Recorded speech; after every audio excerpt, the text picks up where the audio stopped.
Hello brew tubers. You join me on a rather shit day outside.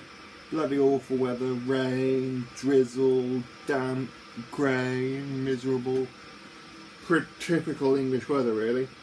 But I'm brewing, so hooray, hurrah, hooroo. We like to brew.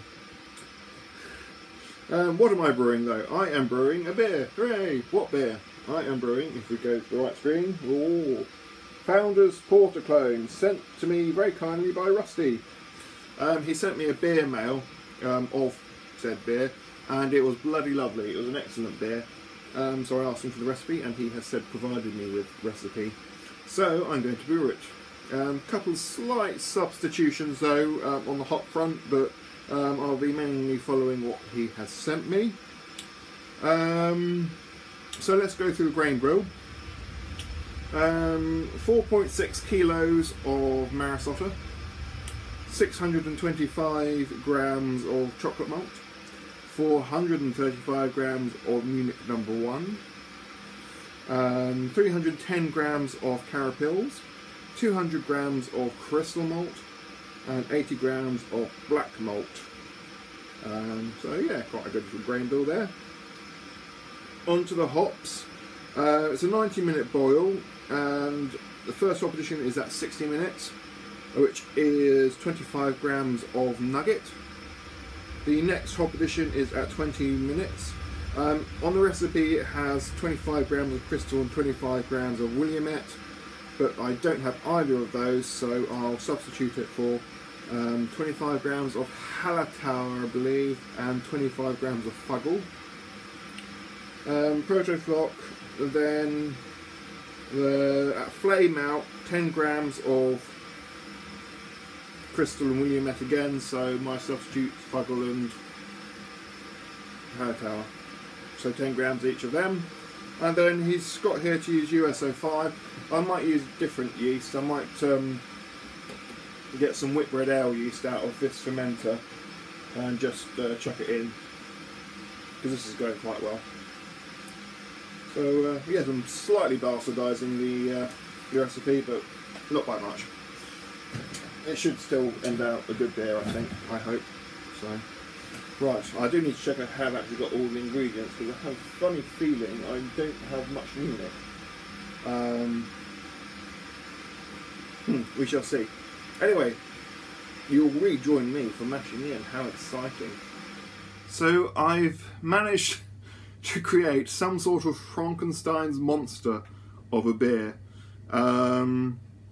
Yes, I had every intention of following the recipe, I honestly did, but I ended up just using shitloads of leftover ingredients which I happened to have lying about, and then it didn't really, yeah, it's gone a bit crazy. So I'll run you through the actual grain bill. Some of it was spot on for the recipe that Rusty sent me, but a lot of it wasn't. So, the bits which were right: 4.6 kilograms of Marisota Pale, great. 635 grams of chocolate malt, great. 200 grams of crystal malt, perfect. 80 grams of black malt, wonderful. Now it gets interesting. Carapils, only had 150 grams of carapils, so that went in. Then the Munich went very mad. 360 grams of Cara Munich 1 and 170 grams of Munich, ordinary Munich. So anything with the word Munich on went in there. Yes, I kept finding bags hidden, and I thought, oh, I'll just add a bit more, so yeah. Then I added 155 grams of brown malt for some reason as well. Don't really know why, because I think I was short. I thought I was short of Munich, then I found out I wasn't, and then it's just all gone mad, and I don't know what's happened, and it's just mashing away. Oh my god, what am I going to end up with? It's brown. It's brown and sweet, and it tastes like...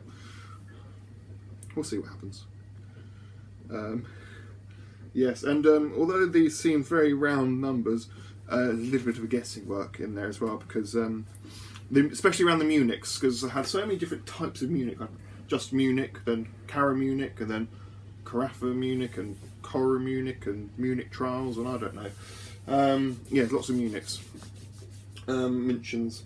So, yes, we're going to end up with a very interesting unknown beer.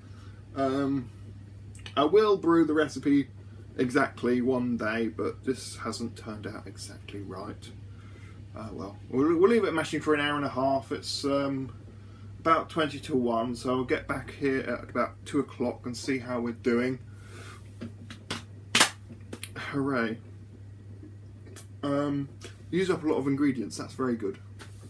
Lots of leftover stuff, which I've had for longer than I probably should have done, but never mind. So, yes, mash away. And there is my Frankenstein's monster of a beer there. It looks good. I mean, it's a right sort of colour, sort of a browny, dark colour. That's what a porter should look like. Oh God, what's going to happen? So the mash has ended. It's Spargeroonie time! Right, we're just reaching the start of the boil. We'll give it half an hour, then have the first hop additions. Whilst dancing. So the first hop addition, 60 minutes to the end of the boil, 25 grams of nugget hop, I think it was called. Yes, nugget. Put a little stir in. 25 grams of nugget. So 60 minutes to go, next hop addition in half an hour. So we've reached the next hop addition, which is 25 grams of Hallertauer Herzbrücker and 25 grams of Fuggles. Only problem is, and it's quite a big snag, is that my scales have stopped working, as you can see. So I had to guess what 25 grams of hops looks like. That looks like 25 grams of Fuggles to me, and that looks like 25 grams of Hallertauer Herzbrücker to me. So, oh dear, the joys of brewing when things go wrong. Other than that, the brew's fine. It's, you know, it's no boil overs. It's been fairly efficient. Let's just have the fucking hop, shall we? 20 minutes to go. Hop adage time. So, 25 grams possibly of Hallertauer Herzbrücker and 25 grams possibly of Fuggles going in. Oh dear, oh dear, oh dear. Right, I'll add a protoflock in 5 minutes. Last 15 minutes of the boil, 1 protoflock tablet going in. Lovely job. So we have reached flame out. I have switched off the electricity and electricity has stopped happening. Time for the last hop addition then, which is this. Again, my scales are broken, so I've had to guess. So this is a guessed 10 grams of Hallertauer Herzbrücker and a guessed 10 grams of Fuggles. Actually, I reckon it's probably more Hallertauer than 10 grams, probably about 15 or 20, because, well, I was nearing the end of the packet, so I just chucked the lot in. Let's be honest, with the way my luck has gone in terms of ingredients today, I might as well chuck the lot in. What harm will it do? So let's add these hops to the boil. Well, they're not boiling anymore. So I didn't lie, we have switched off. In goes the unknown quantity of hops. Lovely job. Let's switch that thingy on. Oh, that's not a good idea. That's really not a good idea. So why am I doing it still? So we are starting the cooling down process. Hooray! Let's cool it down and add it to the fermenter. Looks a good colour though. Yum yum. So we've transferred the wort to the conical fermenter, and I'm going to oxygenate it a little bit more with some oxygen. How exciting. So, I have oxygenated the thingy, and it's time to add the yeast. Using Empire Ale yeast again. Seems to be a fairly good yeast for stouts and things. In fact, it says it's suitable for Scottish heavy ales, American amber ales, sweet stouts and more. And I think this falls under the and more bit. Ferments with full, rich, dark fruit flavours. Sounds good to me. So yes, I'll add it to the fermenter. How exciting. So I'm adding the yeast to the top of the beer thing, whatever it's called. Lovely job. Good. Right, I'll put the lid on and set the profile settings. Okay, we're going to set the profile for this beer. Profile ale, brew. We'll put it up to 20 degrees Celsius and 10 days brew time. Perfect. We'll leave it at that. So, that is the end of a rather interesting, unusual, odd, and probably not really that great a brew day. Yeah, so you saw me put the wort into the fermenter. However, said fermenter then sprang a leak, so I had to transfer all the liquid from fermenter number 2 into fermenter number 1, which I'd just emptied as I just kegged that onto kegs. Anyway, so we're now in fermenter number 1 and we're fermenting away, hopefully. So that was a very interesting little moment then. Empire ale yeast added. I'll quickly run you through the grain and the hop bill just because it's been a bit all over the place.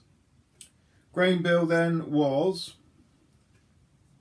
4.6 kilograms of Maris Otter, 635 grams of chocolate, 200 grams of crystal, 80 grams of black malt, 155 grams of brown malt, 150 grams of Cara Pils, 360 grams of Cara Munich number 1, and 170 grams of Munich, or thereabouts, we reckon.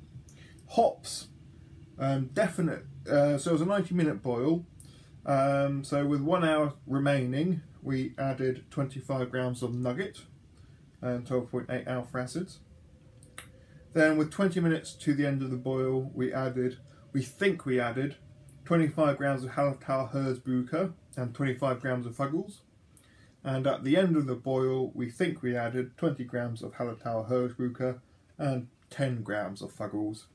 And then Empire ale yeast to ferment. So, yes, we really don't know what we're going to get with this one. It's going to be interesting.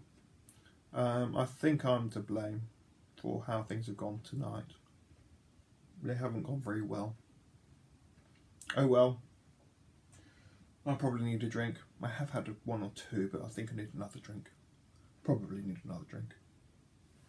Anyway, so Beersmith reckons my OG will be 1064, and Tilt Hydrometer says I have, ooh, exciting, ooh, the anticipation of it all. That's not the right one. Where's the right one gone? Tilt Hydrometer says I've got 1069. So, pretty happy with that. We should get about 6.3 to 6.4% beer, hopefully. So, yes, really can't complain at that too much. Could have been worse, could have been better. I think I've probably got a fairly good beer out of it. It's just what I've got is going to be interesting.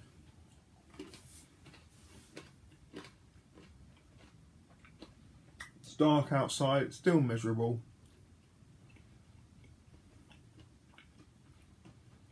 I'm going to leave the tidying up until tomorrow, I reckon. I made sure everything's rinsed so it shan't be too sticky in the morning. And yes, I will. I'll leave that be and see how we go in the morning. Yes, I'm going to leave it there. So, I will see you all again soon, I'm sure. Next brew day will be the Feistenbock, I reckon. Yeah, it should be the Feistenbock, which I'll probably do next Sunday. Yeah, other than that, thank you very much for watching this rather unusual brew day. And yeah, I hope to see you again soon. Au revoir for now.